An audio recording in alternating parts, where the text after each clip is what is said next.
Bonjour et bienvenue pour mon homélie nourrissante et pas chiante, j'espère. Vous pouvez me le dire d'ailleurs dans les commentaires sous la vidéo.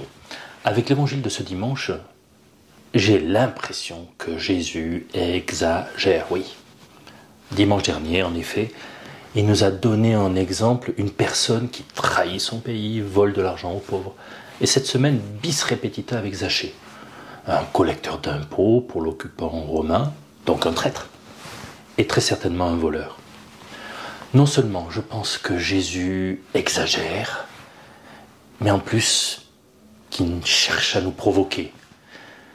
Et moi je me pose la question, mais qu'est-ce qu'il faut faire pour être de bons chrétiens? Il faut être voleur, il faut trahir sa patrie, son peuple. Qu'est-ce que Jésus veut nous dire en nous donnant ces exemples? Alors cette semaine, je me posais cette question dans ma prière, mais aussi sur mon vélo pour aller à l'école où je suis aumônier ici au Luxembourg. Alors, je disais à Jésus, Jésus, c'est un peu comme si tu critiquais les personnes qui vont à la messe le dimanche et que tu donnais en exemple un athée, bouffeur de curé, qui se moque de toutes les religions. Ou alors un homme politique qui fait voter toutes les lois possibles contre la vie, au début et à la fin. Pourquoi cette provocation, Seigneur? Et puis, comme j'étais sur mon vélo électrique, que je louais, c'est possible au Luxembourg, je me suis rendu compte que l'assistance électrique de mon vélo ne fonctionnait plus. Alors je me suis arrêté pour le changer contre notre vélo électrique. Comme j'étais pressé, je n'ai pas trop fait attention, mais au bout de 3 mètres, je me suis rendu compte qu'il manquait une pédale au vélo.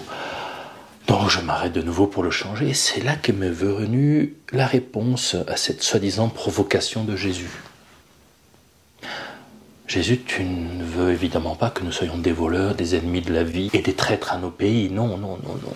Tu veux que nous soyons peut-être comme ces vélos-là que j'ai empruntés aujourd'hui. Tu veux que nous rendions compte qu'il nous manque quelque chose car tu veux nous sauver. Tu es venu chercher et sauver ce qui est perdu. Merci Seigneur.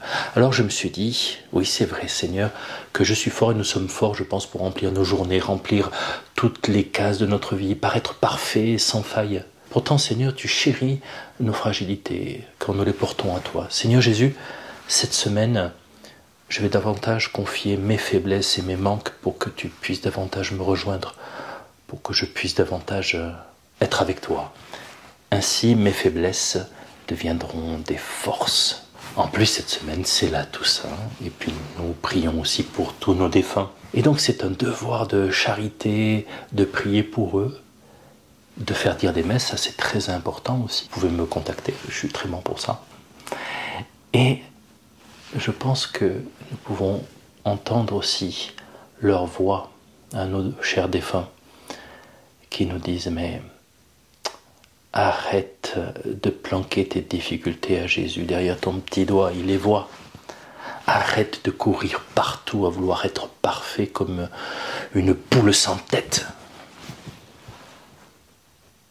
Réussis ta vie, marche avec Jésus, main dans la main, il est là pour toi.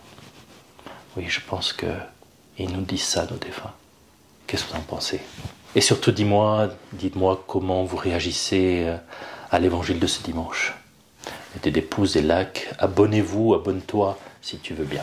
À dimanche prochain, sois béni. Le roi de mon cœur, sois la montagne qui m'élève, la source qui m'abreuve, oh il est